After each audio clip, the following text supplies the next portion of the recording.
السلام على من لا نبي بعده أما بعد فأعوذ بالله من الشيطان الرجيم بسم الله الرحمن الرحيم وما أنفقتم من شيء فهو يخلفه وهو خير الرازقين আলহামদুলিল্লাহ, প্রশংসা আল্লাহ তাআলার জন্য, যিনি আমাদেরকে এমন এমন ইবাদত দান করেছেন। প্রত্যেকটি ইবাদতের স্বতন্ত্র কিছু বৈশিষ্ট্য পাওয়ার আছে। সেই প্রভুর দরবারে লাখো কোটি শুকরিয়া জ্ঞাপন করি, যিনি আমাদের জন্য, বিশ্ববাসীর জন্য এই কর্মপন্থাগুলো আমাদের কল্যাণার্থে আমাদেরকে দান করেছেন। বিভিন্ন ধরনের ইবাদত, আলহামদুলিল্লাহ। মুহাম্মাদুর রাসূলুল্লাহ সাল্লাল্লাহু আলাইহি ওয়াসাল্লাম যে ইবাদতগুলি একেবারে পুঙ্খানুপুঙ্খ রূপে বাস্তবায়ন করত, বিশ্ববাসীর জন্য রহমত হিসাবে প্রেরিত হয়েছিলেন। আর সেই রহমতের উৎকৃষ্ট উদাহরণ হচ্ছে তিনি এই পাওয়ারফুল ক্ষমতাধর ইবাদতগুলো, স্বতন্ত্র বৈশিষ্ট্য বিশিষ্ট ইবাদতগুলো তিনি নিজে আমল করেছেন। মুহাম্মাদুর রাসূলুল্লাহ সাল্লাল্লাহু আলাইহি ওয়াসাল্লাম যিনি আমাদেরকে শিক্ষা দিয়েছেন, আর তিনি নিজেও একজন শিক্ষক হিসাবে প্রেরিত হয়েছেন বিশ্ববাসীর জন্য। সেই হেতু মহানবী সাল্লাল্লাহু আলাইহি ওয়াসাল্লামের উপরে দুরূদ পাঠ করি। সকলে বলুন সাল্লাল্লাহু আলাইহি ওয়াসাল্লাম। সম্মানিত দিনী ভাই, সময় খুবই সংক্ষিপ্ত। আপনাদের বিশাল বড় মসজিদ, ঈদগার মাঠ এবং নতুন গোরস্থান দেখে এলাম, আলহামদুলিল্লাহ। আগের যুগের মসজিদ ছিল কাঁচা, মানুষের ঈমান ছিল পাকা। এখনকার যুগের মসজিদ হয়েছে বিশাল বড় পাকা, কিন্তু মানুষের ঈমান হয়েছে কাঁচা। এই জন্য বাজারে, চায়ের দোকানে যত সময় কাটানো হয় বা যায়, সেই সময়টুকু আমরা মসজিদে কাটাতে চাই না। এত সুন্দর বিশাল বড় মসজিদ দেখেই ভালো লাগছে। সেখানে যদিও বা আলহামদুলিল্লাহ অনেক মানুষ এসেছেন, তারপরেও বিশাল বড় মসজিদ, অবশ্যই এমনি এমনি এই মসজিদ এত বড় করা হয়নি, নিশ্চয় মানুষজন আসেন থাকেন। তো যাই হোক, আজকের বিষয়টা হচ্ছে ইবাদত।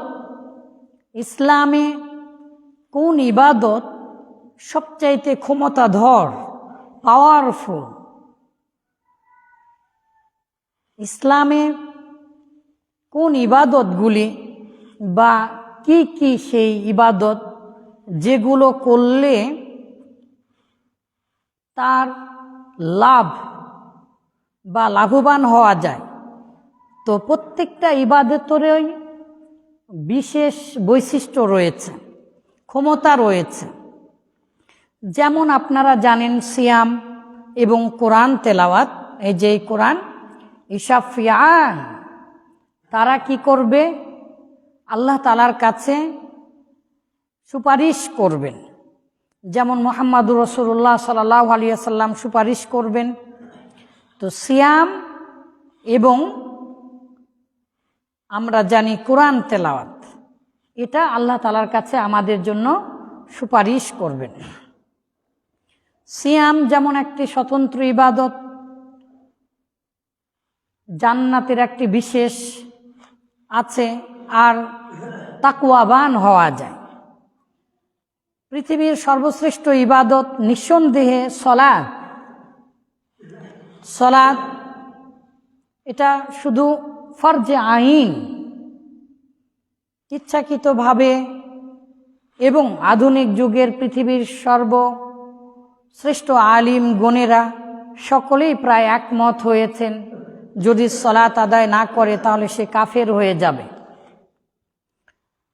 তো সালাতটা তো ফরজে আইন পড়তেই হবে, তাহলে আর কি ইবাদত আছে?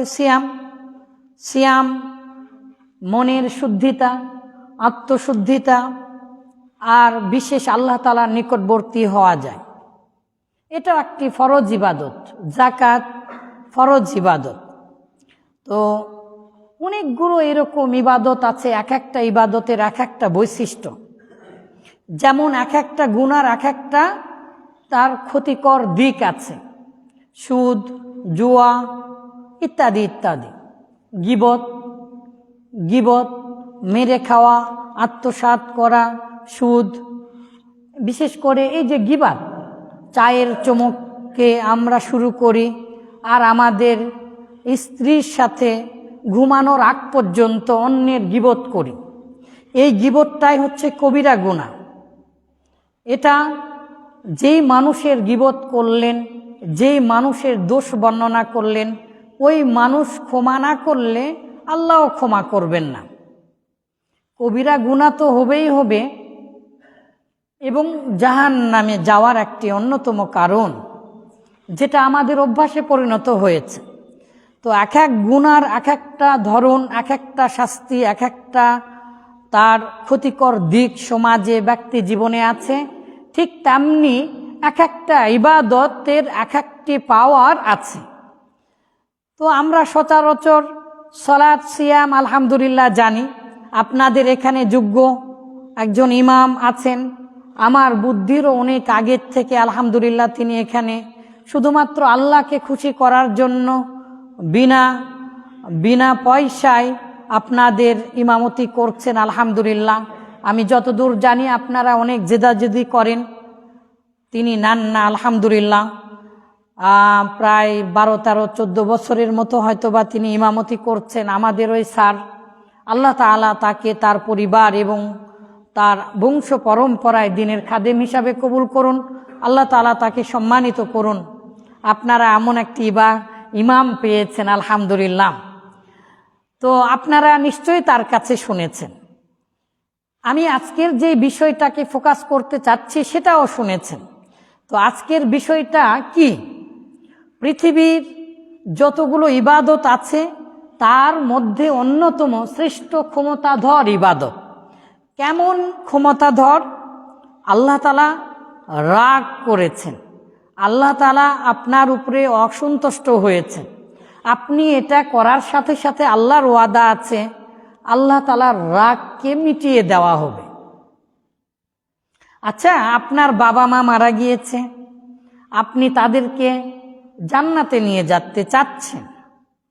আল্লাহ না করুন, রব্বির হামুমা কামা রব্বায়ানি সগীরা, হে আল্লাহ আমরা সহ মুমিনদের কবরের আযাব মাফ করে দিন, আমাদের যারা আত্মীয় স্বজন মারা গিয়েছে তাদেরকেও ক্ষমা করে দিন। আল্লাহ না করুন যদি এরকমটা হয়ে যায় আমাদের পিতা মাতা জাহান্নামী হয়েছে, তাদেরকে আপনি জান্নাতে নিয়ে যেতে পারবেন, এইরকম একটি ইবাদতের কথা আজকে বলতে চাচ্ছি। আপনারা কি শুনতে চাচ্ছেন? শুনতে চাইলে যখন শুধুমাত্র কোরআন এবং হাদিস থেকে বলবো, একটা কথা নিজে বানিয়ে বলবো না, কোনো জয়ীফ হাদিস বললে সেটা বলে দিব, যেই হাদিসটার ভিত্তি নেই, এই হাদিসটা ঠিক নয়। আবার এই সংক্রান্ত কতগুলো মিথ্যা কাহিনী আছে সেগুলো বলে দিব। তাহলে আপনাদের করণীয় কি? একটু কাল্লাটা উঁচু করে আমার দিকে তাকাবেন। রাসূলুল্লাহ সাল্লাল্লাহু আলাইহি সাল্লাম যখন কথা বলতেন, সাহাবীরা বলেছেন মুসলিমের ভূমিকায় এসেছে, তাদের চোখ চলে যেত, তাদের কান খাড়া হয়ে যেত। তো আমিও আল্লাহ তাআলার কথা এবং রাসূলুল্লাহ সাল্লাল্লাহু আলাইহি সাল্লামের কথা বলবো শুধুমাত্র কোরআন এবং সহিহ হাদিস থেকে। তাহলে আপনাদেরকে সেই রকম মনোযোগ দিয়ে শুনতে হবে। সম্মানিত দিনী ভাই, শুধু কি তাই, কবরের আযাবকে আটকিয়ে দেওয়া যাবে। আচ্ছা, আমি যদি আপনাকে বলি আপনার হায়াত বৃদ্ধি করে দিবে, এমন একটি ইবাদত যেটা করলে আপনার হায়াত বেড়ে যাবে, আপনি সহজে মারা যাবেন না, অথবা অপমৃত্যু মৃত্যু বলে তো আসলে কোনো মৃত্যু হয় না, তারপরেও খারাপ বা বেঈমান অবস্থায় আপনি মারা যাবেন না। অতাদফাউ মিতাতুসসু, হঠাৎ মৃত্যুকে, খারাপ মৃত্যুকে আটকিয়ে দিবে, এইরকম ইবাদতের কথা আমি আপনাদেরকে বলতে যাচ্ছি। শুধু কি তাই, আপনি যতই দারিদ্র, গরিব, অভাব, অনটন, হঠাৎ বিপদ এসেছে, সেই বিপদকে একেবারে তুড়ি মেরে উড়িয়ে দিতে পারবেন, ফু দিয়ে উড়িয়ে দিতে পারবেন এই আমলটা করলে। জানতে চান সেই ইবাদত, ইসলামে সবচেয়ে ক্ষমতাধর ইবাদত কি?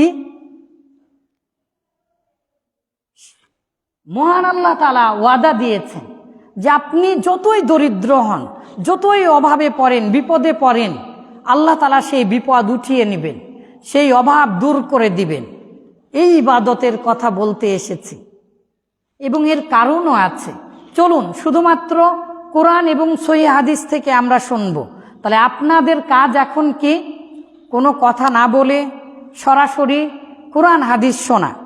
মহানবী সাল্লাল্লাহু আলাইহি সাল্লামের কোরআন তেলাওয়াত যখন তিনি করতেন, সাহাবীরা একেবারে মনোযোগ দিয়ে চাতক পাখির মতো চেয়ে থেকে শুনতেন। তো মহান আল্লাহ তাআলা বলেন, ওয়ামান ফাকুতুম, এই যে তোমরা যারা আছো, তোমরা খরচ করো, মিন শাইইন, যা কিছুই তোমরা খরচ করো, যা কিছুই তোমরা ব্যয় করো, যদি তোমরা সেটা করো, ফাহুয়া ইউখলিফুহু, তাহলে আল্লাহ তাআলা তোমাদের জন্য আল্লাহ তাআলা ব্যয় করবেন। খলাফা ইয়াখলিফু মানে হচ্ছে পিছনে পিছনে, মানে আপনি খরচ করবেন, আল্লাহ খরচ করবেন, আল্লাহরও বেশি করবে। সুবহানাল্লাহ। আর ওয়াহুয়া খয়রুর রাজিকিন, আল্লাহ তাআলা বলছেন, আল্লাহ তাআলাই হচ্ছেন সবচাইতে শ্রেষ্ঠ রিজিক দাতা। তার চাইতে উত্তম রিজিক দাতা আর কে আছে? আপনি খাবার জন্য অন্যায় করছেন, গুনাহ করছেন, আপনার সন্তান, আপনার আত্মীয় স্বজন, আপনার স্ত্রী, এদেরকে খাওয়ানোর জন্য, ছোট্ট জাহান্নাম বলে খ্যাত আমাদের পেট বাঁচানোর জন্য, পেটের ক্ষুধা নেবানোর জন্য আপনি অন্যায় করছেন। কিন্তু না, রিজিকের পিছনে যদি আপনি ছোটেন তাহলে হয়তোবা রিজিক নাও পেতে পারে। কিন্তু কেমন কিছু ইবাদত আছে যেটা করলে আল্লাহ তাআলা ওয়াদা দিয়েছেন আল্লাহ তাআলা রিজিক বাড়িয়ে দিবেন। তার মধ্যে এই ইবাদত অন্যতম, সলাত একটি অন্যতম। সলাত আপনি পড়লে ইনশাল্লাহ আপনাকে আল্লাহ তাআলা সম্মানিত, মানে সম্মানে রিজিক দান করবেন। তো আল্লাহ তাআলা রিজিক দান করবেন। মহান আল্লাহ তাআলা বলেন, আল্লাযীনা ইউনফিকুনা আমওয়ালাহুম, এই যে তোমরা যারা আছো, তোমাদের ধন সম্পদ যদি তোমরা ইউনফিকুনা দান করো, খরচ করো, তাহলে কিভাবে খরচ করবে? বিল্লাইলি ওয়ান নাহার, দিনে এবং রাত্রিতে যদি তোমরা তোমাদের সম্পদ খরচ করো আল্লাহর পথে, সিররান গোপনে, ওয়ালানিয়াতান এবং প্রকাশ্যে।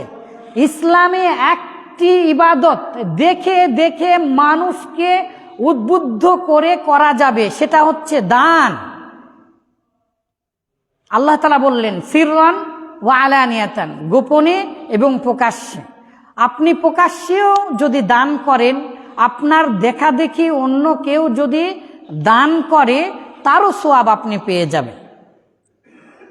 আল্লাহ তাআলা বললেন, তোমরা যদি দিনে রাতে গোপনে এবং প্রকাশ্যে দান করো, তাহলে কি হবে? ফালাহুম আজরুহুম ইনদা রাব্বিহিম, তাদের জন্য রয়েছে পুরস্কার তাদের রবের কাছে। আল্লাহ তাআলার কাছে আমাদের জন্য রয়েছে পুরস্কার, আমরা যারা এই শ্রেষ্ঠ ইবাদতটি করব। মহান আল্লাহ তাআলা বলেন, ইয়া আইয়ুহাল্লাযীনা আমানু, ওহে ঈমানদার, তোমরা যারা সালাত আদায় করো, সিয়াম সাধনা করো, তোমরা যারা ইবাদত করো, ভালো কাজ করো, তোমরা যারা ঈমান এনেছো, তোমরা যারা মুসলিম, তোমরা যারা বিশ্বাস করো, আনফিকু মিম্মা রাযাকনাকুম, আমি তোমাদেরকে যা দিয়েছি, যেই খাদ্য দিয়েছি সেই খাদ্য থেকে তোমরা খরচ করো, ব্যয় করো, আল্লাহর পথে খরচ করো, দ্বীনের জন্য খরচ করো, মুসলিমদের জন্য খরচ করো, একে অন্যের কল্যাণের জন্য খরচ করো। মিন ক্বাবলি আন ইয়াতিয়া, এমন আসার আগে, কি ইয়াউমুন, ওই দিনটা আসার আগে, এমন দিন আসার আগেই তোমরা খরচ করো, লা বাইউন ফিহি, যেই দিনে কোনো খুচরা পাওয়া যাবে না, যেই দিনে কোনো সাফা মানে সুপারিশকারী থাকবে না, যেই দিন কোনো বিনিময় প্রথা থাকবে না। আর শুনে রাখো, যারা করবে না, যারা দানকে অবহেলা করবে তারা জালিম, যারা আল্লাহ তাআলার বিধানকে অস্বীকার করবে তারা কাফের ও জালিম, তারা কিয়ামতের দিনে অন্ধকারাচ্ছন্ন হবে, তারা অন্ধকারে নিমজ্জিত হবে। মহান আল্লাহ তাআলা বলেন, ওয়ানফিকু মিম্মা রাযাকনাকুম মিন ক্বাবলি আন ইয়াতিয়া আহাদাকুমুল মাউত, তোমাদের কাছে মৃত্যু আসার পূর্বেই তোমরা তোমাদের সম্পদ হতে ব্যয় করো। কেননা মারা যাবার পরে কোনো মানুষ আল্লাহ তাআলার কাছে আবার এই পৃথিবীতে এসে যা করতে চাইবে সেটা আল্লাহর ভাষায় শুনুন। মানুষ মারা গেলে আর কখনোই আসবে না এই পৃথিবীতে, কিন্তু যদি কোনো মানুষ মারা যায় তারপরে সে কবরের আযাব হয়, শাস্তি হয়, জাহান্নামী হয়, তাহলে সেই মানুষ আবার এই আল্লাহকে কি বলবেন? আল্লাহকে বলবেন ফায়াকুলা রব্বি, ও আমার আল্লাহ, লাউলা আখরতানি, যদি আমাকে সামান্য সময়ের জন্য, ইলা আজালিন করিব, অল্প কিছু সময়ের জন্য যদি আমাকে পৃথিবীতে পাঠিয়ে দেন, ফাসাদ্দাক, তাহলে আমি দান করব, ওয়া আকুম মিনাস সালিহিন, আর আমি ভালো মানুষ হয়ে যাব। এই যে আপনি যে ভালো মানুষ, আপনি যে ভালো মানুষ, তার প্রমাণ কি? আল্লাহ তাআলার ভাষায় আল্লাহ বললেন যে কোনো মানুষ মারা যাবার পরে পৃথিবীতে যখন আবার আসতে চাইবে, পৃথিবীতে আসতে চাওয়ার পরে যে ইবাদত করবে সেই ইবাদতের নাম কি? ফাসাদ্দাক, আর আমি আল্লাহ পৃথিবীতে যেয়ে আবার দান করব, ওয়া আকুম মিনাস সালিহিন, আর আমি ভালো মানুষের অন্তর্ভুক্ত হব। তাহলে ভালো মানুষ হওয়ার প্রমাণ হচ্ছে দান করা। দান করা যেমন তেমন বিষয় নয়। মহান আল্লাহ তাআলা বললেন, কখনোই তোমরা ভালো মানুষ হতে পারবে না, লান তানালুল বিরর, তোমরা কখনোই কল্যাণ পাবে না, সদাচরণ করতে পারবে না, ভালো মানুষ হতে পারবে না, তোমরা কখনোই সহি মুসলিম বলতে, তোমরা সঠিক মুসলিম, সঠিক ইমানদার, সঠিক বিশ্বাসী তোমরা পথ পাবে না, তোমরা কখনোই কল্যাণ পাবে না, তোমরা কখনোই ভদ্র মানুষ হবে না। আল বিরর মানে সদাচরণ, তোমরা কখনোই ভালো ব্যবহার করতে পারবে না, সেটা কি? তোমরা কখনোই কল্যাণ পাবে না। আল বিরর মানে হচ্ছে কল্যাণ। কিসের কল্যাণ? কল্যাণ মানে ভালো কাজ, যে কোনো ভালো কাজ আপনার জীবনে বারাকা। লান তানালুল বিরর, তোমরা কখনোই সদাচরণ, ভালো কাজ, তোমরা কখনোই কল্যাণ পাবে না। হাত্তা তুনফিকু, যতক্ষণ পর্যন্ত না তোমরা ব্যয় করবে, যতক্ষণ পর্যন্ত না তোমরা ব্যয় করবে, আল্লাহ তাআলার পথে খরচ করবে, মিম্মা তুহিব্বুন, যা তোমরা ভালোবাসো। আপনি যা ভালোবাসেন সেটা যদি আল্লাহর পথে দান না করেন, তাহলে আল্লাহ তাআলা বললেন তোমরা কল্যাণ পাবে না, তোমরা এই পৃথিবীর কল্যাণ, পৃথিবীর নিয়ামত এটা পাবে না। তানালু মানে পাওয়া, খাওয়া, তোমরা কল্যাণ পাবে না। দান করা কি এত সহজ কাজ? কল্যাণ পাবার জন্য শর্ত হচ্ছে দান। শুধু কি তাই? মা ইউহিব্বু লিনাফসিহি, আপনি আপনার নিজের জন্য যা ভালোবাসবেন তাই আপনার অপর ভাইয়ের জন্য ভালোবাসতে হবে। দান করা এমন কঠিন কাজ নয়, কিন্তু খুবই পাওয়ারফুল, ক্ষমতাধর ইবাদত। যে ইবাদত করলে আল্লাহ তাআলা রাসূলের মাধ্যমে বলেছেন, আল্লাহ তাআলা রাসূলুল্লাহ সাল্লাল্লাহু আলাইহি ওয়াসাল্লামের মাধ্যমে বলেছেন। রাসূলুল্লাহ সাল্লাল্লাহু আলাইহি ওয়াসাল্লাম বলেন, আস-সাদাকাতু বুরহানুন, এই যে তোমরা যে দান করছো এটা মূলত বুরহান, দলিল, অকাট্য প্রমাণ, এভিডেন্স, একেবারে দলিল। কিসের দলিল? ইলা তরিকিল জান্নাহ, জান্নাতে যাওয়ার রাস্তা দেখায় দান করাটা।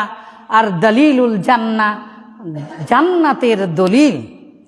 এমন কোন ইবাদত আছে? যেমন সালাত হচ্ছে জান্নাতের চাবি, সালাত হচ্ছে জান্নাতের চাবি, আর দান করাটা হচ্ছে জান্নাতের দলিল। মহানবী সাল্লাল্লাহু আলাইহি ওয়াসাল্লামের আরেকটি হাদিস শুনুন। আপনারা কিছুই ভাবলেন না, এই যে দলিলের কথা বললাম, এই যে ভালো মানুষ হতে পারবেন না বললাম, এই যে বললাম আপনি যা ভালোবাসবেন তাই দিবেন, আপনি বুঝাতে পারলাম না আল্লাহর কথা, রাসূলুল্লাহ সাল্লাল্লাহু আলাইহি ওয়াসাল্লামের কথার প্রভাব মনে হয় আপনার উপরে পড়ল না। আচ্ছা, একটা উদাহরণ দেই।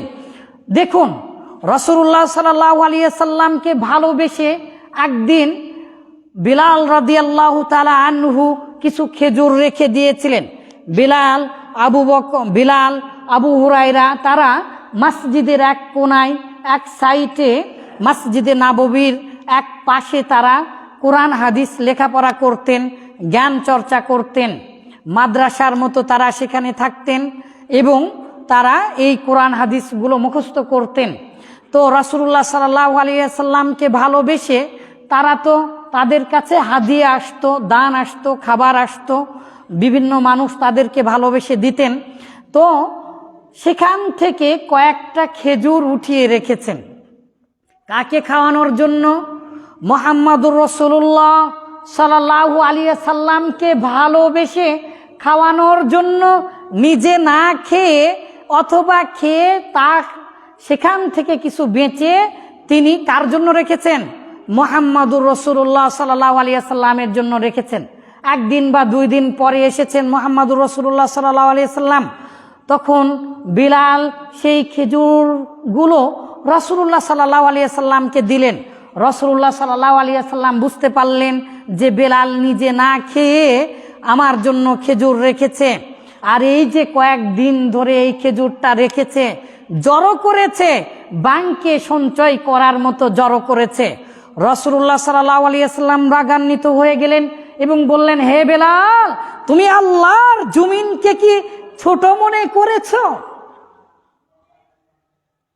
তুমি সঞ্চয় করে রেখেছো,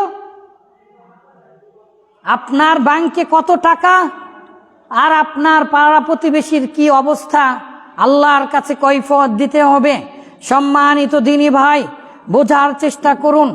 রাসূলুল্লাহ সাল্লাল্লাহু আলাইহি ওয়াসাল্লামের ঘরে বুখারীর হাদিস, 2 মাস ঘরে চুলা জ্বলে নাই, আগুন জ্বলে নাই, শুকনা খাবার, খেজুর অথবা অন্য কিছু খেয়ে থাকেন। একদিন রাসূলুল্লাহ সাল্লাল্লাহু আলাইহি ওয়াসাল্লাম তার বাসায় এসে, তার বাড়িতে এসে স্ত্রীদের ঘরে ঘরে গেলেন এবং বললেন, হাল ইনদাকি শাই, তোমার কাছে কি কিছু আছে? হাল ইনদাকি তামার, তোমার কাছে কি কোনো খেজুর আছে? একটা খেজুর আছে, একটা খেজুর আছে। এভাবে তিনি সকল স্ত্রীদের ঘরে ঘরে যেয়ে একটা খেজুর অথবা সামান্য খাবার খোঁজ করলেন, কোনো কিছুই পেলেন না। রাসূলুল্লাহ সাল্লাল্লাহু আলাইহি ওয়াসাল্লামের বাড়িতে কিছুই পেলেন না। সহিহ বুখারীর হাদিস, রাসূলুল্লাহ সাল্লাল্লাহু আলাইহি ওয়াসাল্লাম বললেন, ওয়াইদান আনা সাইম, যেহেতু আমি কিছু পেলাম না আল্লাহ, তাহলে আমি আপনার জন্য আজকে সিয়াম সাধনা করছি। কিছুই খাবার পেলেন না। একদিন, এটাও বুখারীর হাদিস, একদিন একজন ভিখারি নিয়ে এসেছেন। তিনি আমাদের মা আয়েশা রাদিয়াল্লাহু তাআলা আনহার কাছে তিনি দান চাইলেন, ভিক্ষা চাইলেন। রাসূলুল্লাহ সাল্লাল্লাহু আলাইহি ওয়াসাল্লামের স্ত্রী আমাদের মা আয়েশা রাদিয়াল্লাহু তাআলা আনহার ঘরে মাত্র একটা খেজুর আছে। তো এই একটা খেজুর আমাদের মা আয়েশা রাদিয়াল্লাহু তাআলা আনহা বললেন যে এই খেজুর আমি আমার স্বামীর জন্য রেখেছি, মুহাম্মদুর রাসূলুল্লাহ সাল্লাল্লাহু আলাইহি সাল্লামের জন্য রেখেছেন, কিন্তু আমার ঘর থেকে, নবীর ঘর থেকে কেউ কোনোদিন খালি হাতে ফিরে যায়নি, যা ওই একটি খেজুর দিয়ে দিলাম। চিন্তা করা যায়, মাত্র একটা খেজুর আছে, সেই একটা খেজুর আবার তিনি দান করে দিলেন।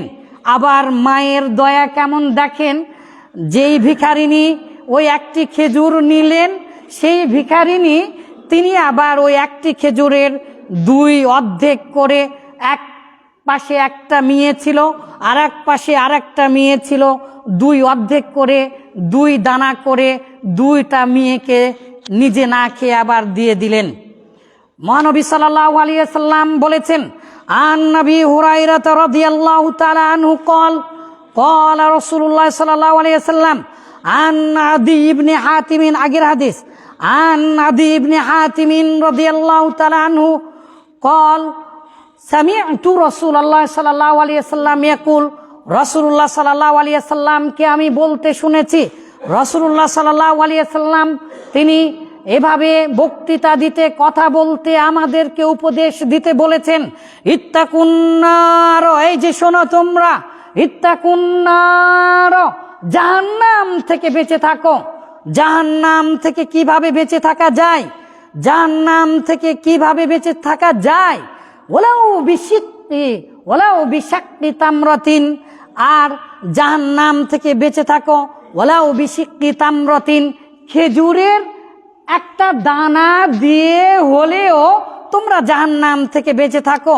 খেজুরের একটা দানা দান করে হলেও তোমরা জাহান্নাম থেকে বেঁচে থাকো। দান করাটা এত সহজ বিষয় নয়। দান এমন এক ইবাদত, জাহান্নাম থেকে বেঁচে থাকা যায়, কবরের আযাবকে আটকিয়ে দেওয়া যায়, আল্লাহর রাগকে মিটিয়ে দেওয়া যায়। দান করলে ভালো মানুষ হওয়া যায়, দান করলে ধনী হওয়া যায়। মহানবী সাল্লাল্লাহু আলাইহি ওয়াসাল্লাম বলেছেন, প্রত্যেকটা কথাই সহিহ হাদিস থেকে বলছি, বোঝার চেষ্টা করুন।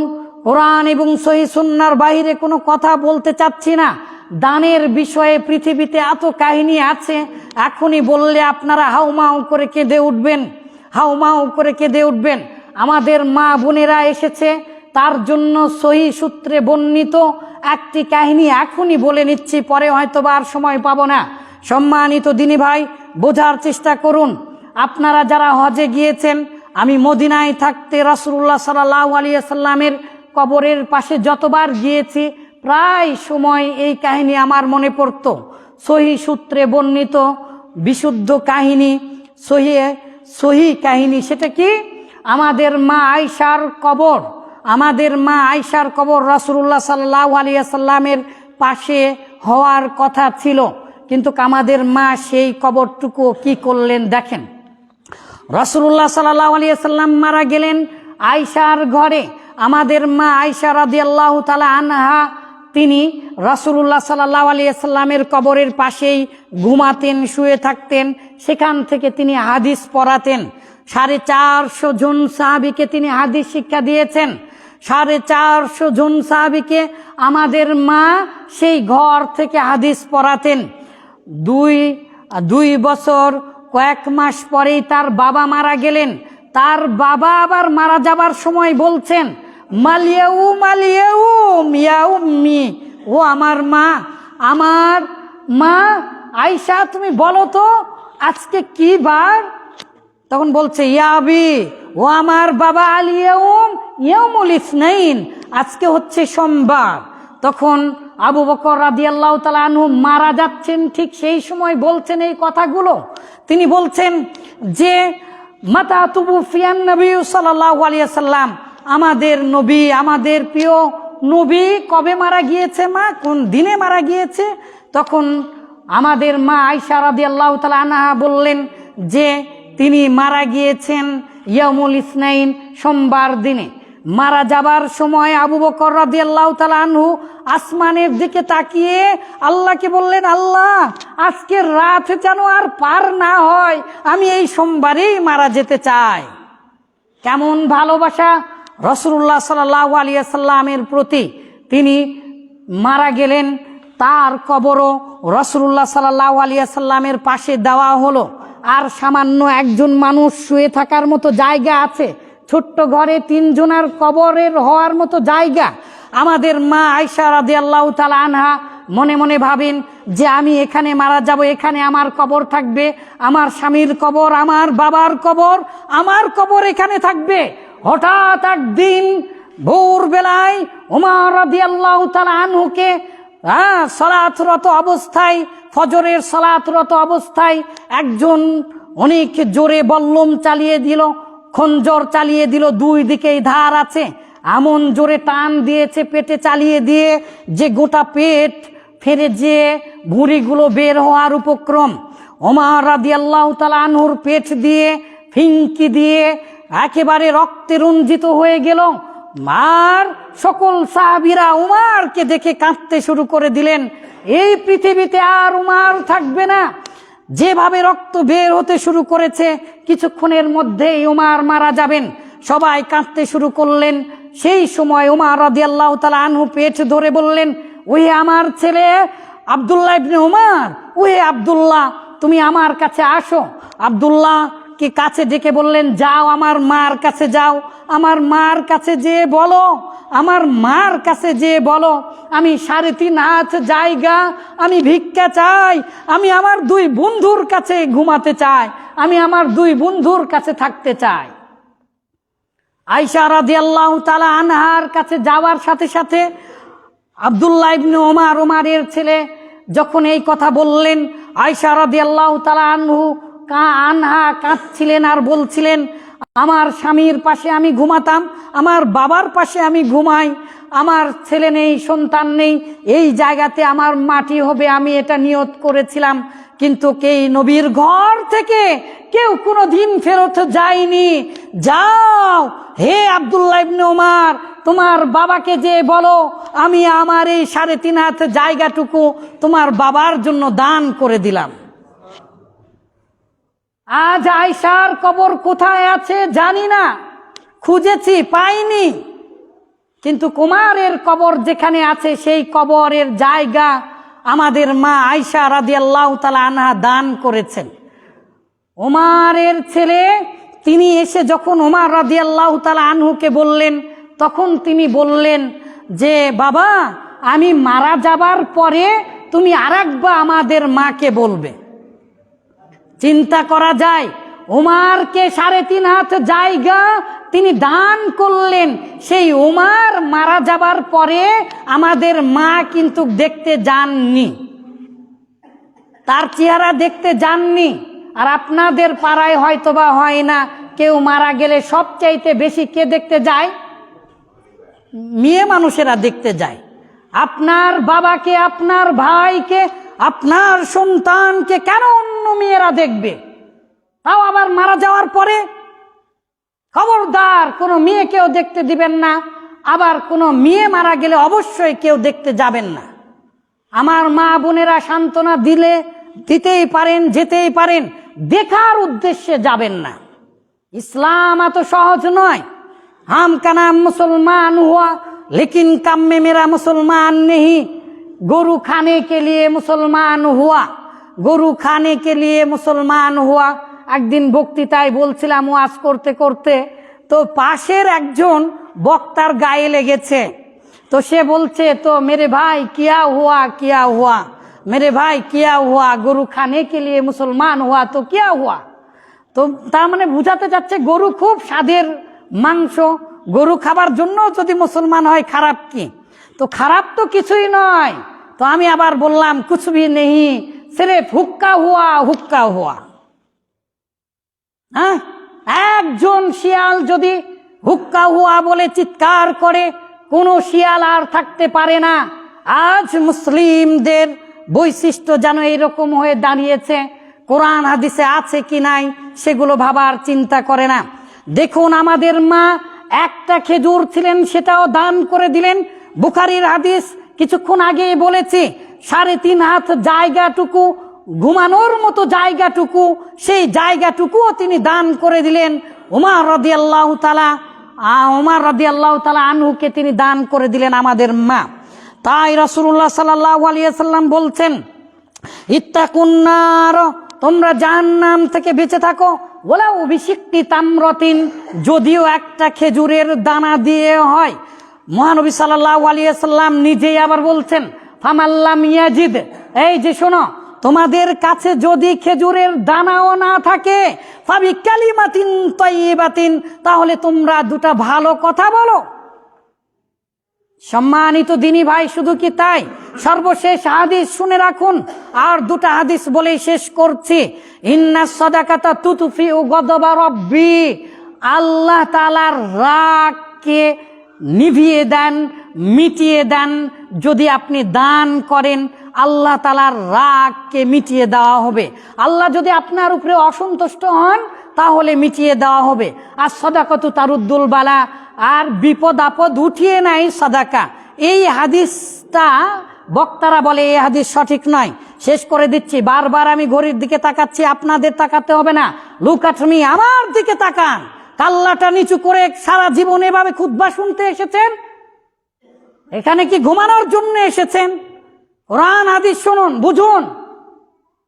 এত ঘুমানা, এত 1 ঘন্টা 30 মিনিট কাল্লাটা নিচু করে থাকেন তো এমনি তো ঘুম ধরে যাবে। মসজিদ শান্তির জায়গা। আর আপনাদের এই যে কিছুদিন আগে আতাইকুলার ওপাশে যে মেলাটা হলো, ওই যে কুজাইল যে মেলা হলো, সেই মেলাতে যে ঢোলের বাজনা শোনার পরে কি ঘুম ধরেছিল? ঘুম এমনি উড়ে যাবে। মসজিদ শান্তির জায়গা, এখানে এসে যদি আরো শান্তি করে কাল্লা নিচু করে থাকেন, জেদ করেছেন নাকি আমার সাথে? What insister you? কি গয়ার রে বাবা, বলার পরেও হিলাম দিয়ে আছেন। এটা কি আপনার বাদশাহী? এভাবে হিলাম দিয়ে আছেন মসজিদে? বোঝার চেষ্টা করুন। কোরআন হাদিস শোনার জন্য সালাত 2 রাকাত সালাত কমিয়ে দিয়েছে। জোহরের সালাত 2 রাকাত না? এই যে আমার দিকে তাকান, আজকে কি এটা জোহরের সময় নয়? জোহরের সালাত 2 রাকাত না 4 রাকাত? তো এখন আমরা কয় রাকাত পড়বো? কেন 2 রাকাত পড়বো? আমি এত বড় হুজুর, মদিনা থেকে আসছি, আপনাদের এই অঞ্চলের সর্বশ্রেষ্ঠ, আলহামদুলিল্লাহ আমার জানা মতে তৎকালীন সময় এত বড় আলিম ছিলেন না। বাহাদুরপুর খলিলুর রহমান হাদিসে হাফেজ, খলিলুর রহমান হাদিসে হাফেজ, তারই আমি নাতি, তার ছেলের ছেলে আমি এসেছি লেখাপড়া করে। আপনাদের যেই ইমাম, তিনি আমাকে ভালোবেসে না হলেও 3 মাস ধরে বলছেন আমি এখানে এসেছি, আমি আল্লাহকে খুশি করার জন্য জোহরের 4 রাকাত যদি এখন পড়িয়ে দেয়, আপনারা কি মানবেন নাকি মারবেন? না মারলেও অন্তত মানবেন না, এই তো নাকি? তো কেন জোহরের সময় এই জুমার দিনে 2 রাকাত কেন? এই যে খুতবা, this is a educational program of your life, whole life. What happened? যেই দিন থেকে মুসলিমেরা এই খুতবা শোনা সকলের পরে এসেছে, সবার আগে গিয়েছে, আর এই খুতবা শোনা বন্ধ করেছে, সেই দিন থেকে মুসলিমেরা মূর্খ হতে শুরু করেছে। আজকে আর বললাম না, হাদিস শেষ করে দিচ্ছি। আপনার মৃত্যুকে আটকিয়ে দিবে, এই হচ্ছে দান। স্টপ দিস, নেটের এগুলো বন্ধ করে দিন, শেষ করে